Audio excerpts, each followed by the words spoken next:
Alamin mo natin ang presyo ng mga pangunahing bilihin ngayong araw ng Martes. Kaya atid yan ni Denise Osorio live. Denise?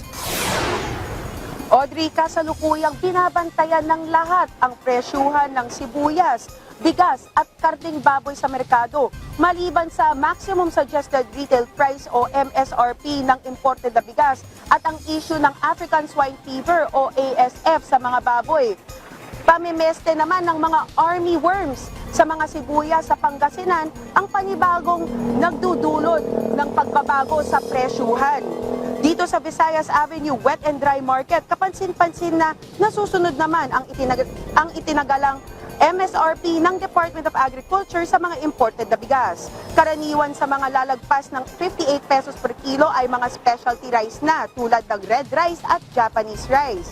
Para naman sa mga karneng baboy, nasa 400 pesos kada kilo ng laman at ng pork chop, habang nasa 450 pesos per kilo naman ang liempo. At ang isa sa pangunahing sahog natin na sibuyas, kahit na tumaas ang presyo nito sa Balintawak Market, bumaba ang presyuhan nito dito.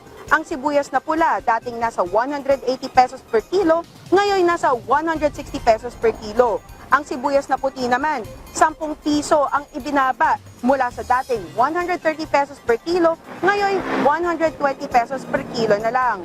Audrey, unti-unti nang nararamdaman ng ating mga kababayan ang pagbaba ng presyo sa bigas matapos itinalaga ng DA ang MSRP noong January 20. Paalala rin po sa ating mga consumer na safe po na bumili at kumain ng sariwa at lokal na karneng baboy at hindi po nakakahawa ang ASF mula sa hayop papunta sa tao.